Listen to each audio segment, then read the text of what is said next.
आंबा लागवड करायला सुरुवात केलेली आहे. आणि हे बघू शकता, हे आपल्याकडे केशर आंब्याची काही कलमे आहेत. काही म्हटल्यापेक्षा 190 कलम आपल्याला आज लावायची आहे. आणि त्यासाठी आपण हे ह्युमो घेतलेलं आहे.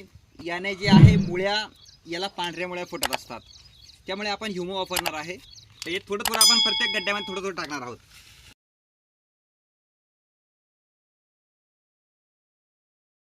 नंतर हे 22 टीन आहे बुरशीनाशक. हे 22 टीन बुरशीनाशक आपण यामध्ये टाकणार आहोत, जेणेकरून याला बुरशी वगैरेचा प्रादुर्भाव होणार नाही. मंडळी, आपण हे 20-20-13 आणि DAP घेतलेलं आहे, ते मिक्स केलेलं आहे आणि ते आपण यामध्ये टाकणार आहोत. थोडं थोडं वापरणार आहोत प्रत्येक आंब्यासाठी.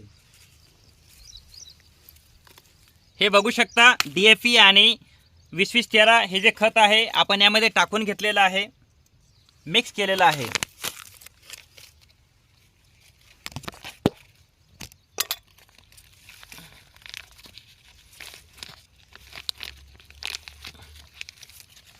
मंडळी, हे जो केशर आंबा आहे हे बघू शकता, हा 1 वर्षाचा आहे आणि याच्या मुळ्या वगैरे बघू शकता.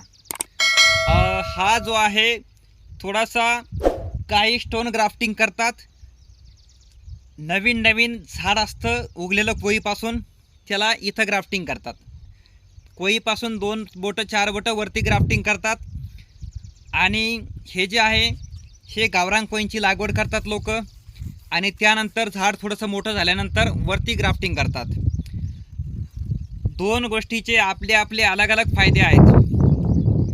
काही शेतकरी काय करतात, आंबा लागवड करत असताना थोडंसं जमिनीमध्ये जास्त गाडतात आणि स्टोन ग्राफ्टिंग खाली केलेली असल्या कारणाने ती ग्राफ्टिंग जी आहे मातीमध्ये दबून जाते आणि त्यामुळं झाड वाळून जायची भीती असते. कारण जिथं ग्राफ्टिंग केलेलं आहे ते उघडं ठेवावं लागतं.